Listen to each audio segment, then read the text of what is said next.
made it to Italy. We're here. We're in Italy. We arrived in Italy. We did. We are in the southeast region of Italy, a region called Puglia. Puglia, Italy. It's in the boot of Italy. And we've arrived and we headed straight to our really cool and really unique Airbnb in the countryside of Puglia. We get to our Airbnb, we step out of the car, and the first person we meet is... Tonya. Sono Tonia. Sono Tonya Michael. Ma io sono la mamma di Anna. Ah. La mamma di Anna. Ciao. Ciao. Ciao. Chi siete voi? Ciao. Nicest lady we might meet across the entire trip. And she speaks only Italian. And how much Italian do we speak, guys? Zero. So we have no idea what's happening, but we met her, very lovely, and then we met our new best friend of the trip, named Spino. Lui è Spino. And then Tonya took us on a tour of the house, of the place. And what type of house is it, Nora? Truly, these things are only found in this region of Italy throughout the entire world. And it was so cool. And we toured it, and then who was waiting for us at the front door? He's like the cutest puppy ever.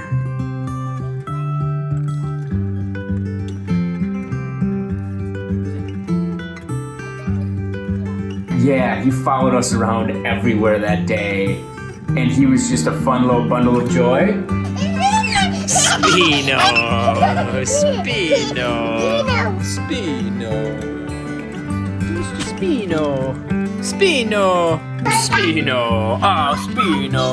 Oh, Spino. And we wandered, explored, and really settled into our place that would be home for the next 3 weeks. We didn't really know much about Southeast Italy before we got there, but we found that there's a ton of like really small, cute towns to explore. Yeah, and explore we did. Our first stop was at a place called Polignano A Mare. And it's this really cool coastal town known for its beach and this little inlet, and it's just gorgeous. Yeah. And so what would be the theme of basically every city we would visit is we just wander the streets, get lost, and then figure out what to do next.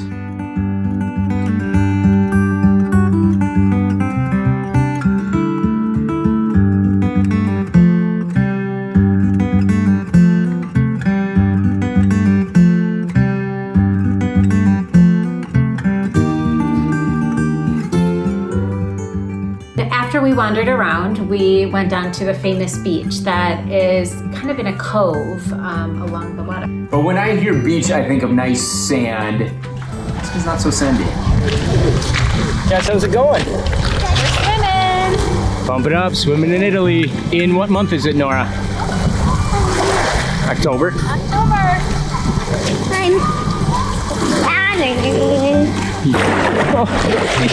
Oh, my poor feet. All right, we're doing this. It hurts. It's a little chilly, but look at this view. Man, oh man. So awesome.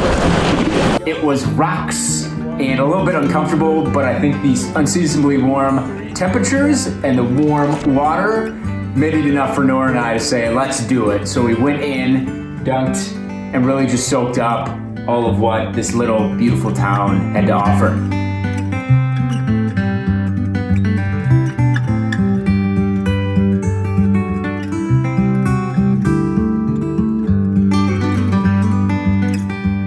And no Italy city would be complete without a little pizza and a little gelato. So that's where we went next. And we really enjoyed our time there. And so that was our first city in Italy. The next place we went to explore was Matera. We have made it to Matera, Italy, after a doozy of a parking situation where like every parking lot was closed or full. It's busy here. I don't know if it's regular people or tourists, but we're gonna check it out. We're gonna check out Sassi, the old town. Caves. Let's go. When your footsteps conquer the street, from your eyes to the soles of your feet, may my body and heart remain wild, for I'm a wandering child. This town is so cool. We just keep walking through small alleyway through small alleyway. All made of stone. It just seems old. I think we're completely lost at this point, but we just keep following. Tiny road, tiny road. Hope for the best. But it was really fun to just roam around the town and see this like ancient way of life. And once we were done with the town, we headed out to the Stasi area, which was where all the caves were. And they were really fascinating and just these amazing overlooks of the city. And Kelly just had some super deep, meaningful insights of what she thought of the caves. All right, guys, what did you think of the caves? Do you like them? How fascinating was that? Do you guys want to live in a cave? What do you think, Kel? The town was cool. It was a good view. Insight from Kel. 2 other places we visited were Alberobello and Locorotondo. 2 other small cities that were super close to us.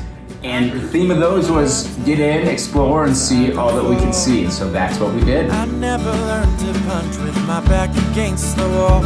Oh no, I gotta let it go. And I got a feeling deep in my bones. I can't sit still when there's no space up in the road. Oh, What did you just say though? this is the main thing I ever seen. The city? Yeah. you got nothing on my tendency to be led astray. Oh, took a blind side hit to show me the right way. When your footsteps conquer the street, from your eyes to the soles of your feet, may my body and heart remain wild, for I'm a wandering child.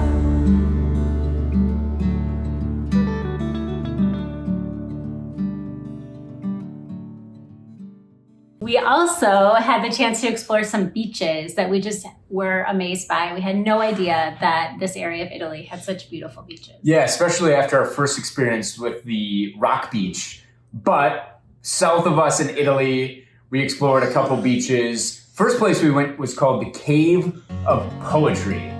And this was this like cliff jump just off the coast, about 15, 20 feet up. Nora was kind enough to go and check out to make sure it was safe for me. But as we walked up, realized I kind of had to do it. We were here, took the plunge, and it was really awesome.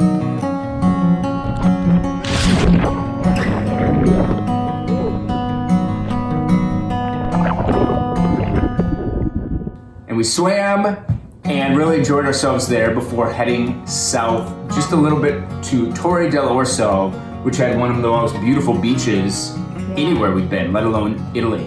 We lucked out because it was October, and so tourism season was pretty much over, but the weather was really warm. So we had pretty much an empty beach to ourselves, and it was great. Yeah, so we soaked up the sun, we swam in the waves, and then we headed back to our place. And the last stop on our Italian village tour was one of the closest cities to us, Ostuni. And we went there one day for the Saturday market. We were told it was a pretty authentic farmer's market, and it was. And it was, yeah. Very well. They only spoke Italian. Yeah. And again, we speak no Italian. Okay, we're here at the Ostuni Market. Ostuni Saturday Market. Amongst the locals, trying to figure out how to buy food in Italian.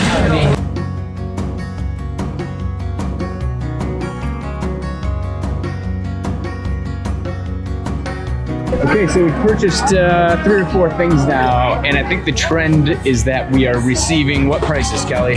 tourist prices. They keep reweighing the things that we have, and the prices are higher than what we're getting in the grocery store. So the market is full of suckers and nectarines and super high prices for white people who are dumb, like us. After touring around the farmers market and buying a few things, we headed to the city center, which is known as the White City, and it's all painted white. Yeah, and we wandered and walked through those roads, and then all of a sudden, Kelly saw this little shop that intrigued her. I really wanted a wood spoon made out of olive wood, and this spot looked perfect. So I went in and was browsing, and the kids found this little squirrel. Nutty. And we're leaving, and I'm like, Hazel, leave that where it is. And the owner, who again speaks only Italian, I think was saying, she can take it, she can take it. I was like, no, let it be. And sure enough, he kept pushing it. So nice. And Hazel came out of there with a new friend. This nice man just gave these kids this little guy. Can I see him? I bought a spoon. I found the spoon I wanted, and he was so nice to bring us back into his woodworking shop and kind of show us how he made it and how to take care of it, and all of this done just kind of through motion, no words. Yeah. But really, really cool shop, and one that I'm glad we stumbled Mom's on. souvenir. Yeah, my favorite. His first name is Nutty because he loves eating nuts. And then his next name is Fluffy. So we left the shop, we wandered around with our new friend, and saw the rest of what Ostuni had to offer. Such a cool, fun town, beautiful with all of the white all over the place. And that ended our Italian tour of villages. Yeah. So pretty. 1, 2, 3, Bazinga. 1, 2, 3, Bazinga. 1, 2, 3, Bazinga. We spent a lot of time just hanging out around our Airbnb. It was such a beautiful setting and such a unique place to be. Yeah, they had horses on the grounds, and the horses' names were what, guys? And what? Masha and Daisy. And so we'd go down every day and feed them some apples. I'm scared. Yeah, you were scared, but you eventually fed them. Close your eyes. Close your eyes. Here you go, girl.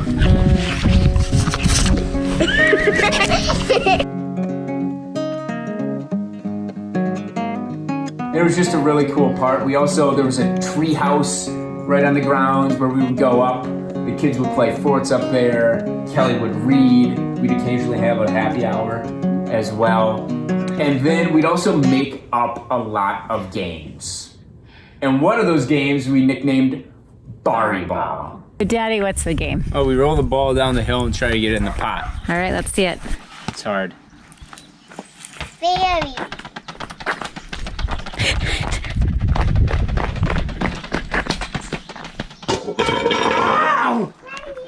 Come on! Is that the closest you gotten? Yeah, it's impossible. We'll get it. We got all day. Very simple game whereby you roll this ball that we found down this winding hill and into this pail no larger than said ball. Yeah. And what should have been maybe a 20-minute activity turned into about 5 hours.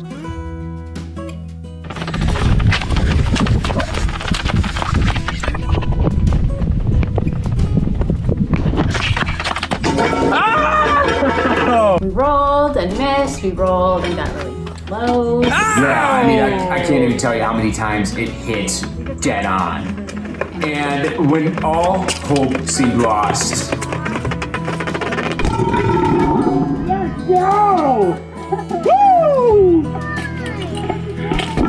That's how you do it, baby. That's how you do it.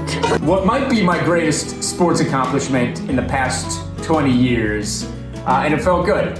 But that's what was so fun and cool and unique about this place is there were so many random things you could do and make up, and we had a ball doing it.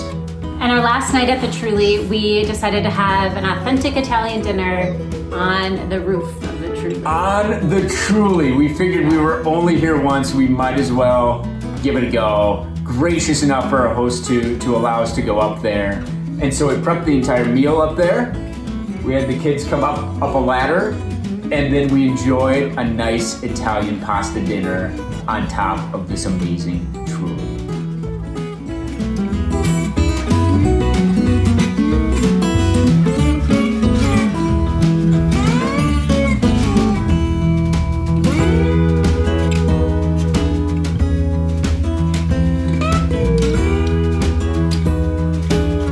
Had some wine and enjoyed our last sunset up on the roof. And then as the sun was going down, the kids had a little dance party. Dance party, ended with a dance party. And it was, again, just such a fitting, awesome way to go out.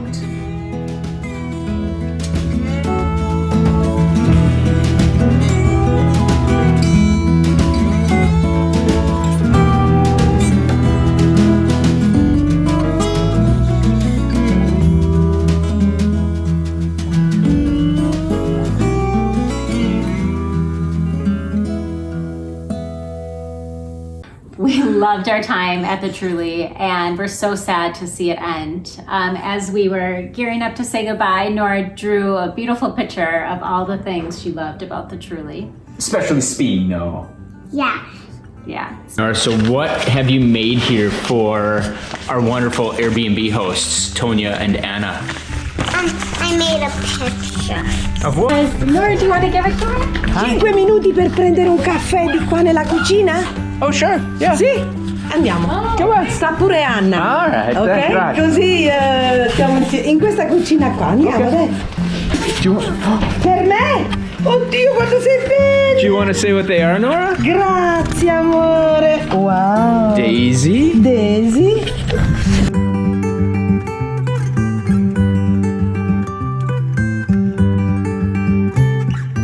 And we had one last chance to have an espresso with them and say goodbye. Yeah, really just tell them all the things we loved about our place, share some awesome stories.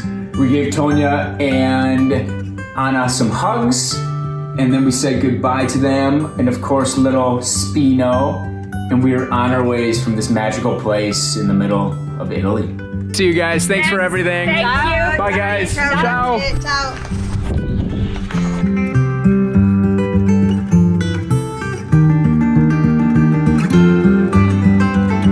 Bye, Trulli. Bye, Trulli. Goodbye, Trulli. Good times. It was great. I love this place.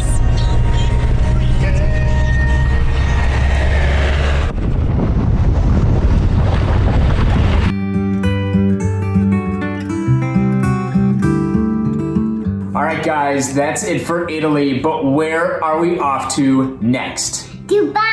Dubai, from the countryside of Italy to the sands and large buildings of Dubai. It should be a change. Bye, Italy. It's been awesome. Bye.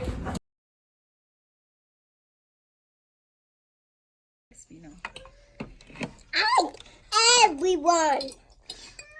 All right, Hazel, what will you miss about Italy? Everything, and the animals, and the children, and the people, and the doggy, and the cake.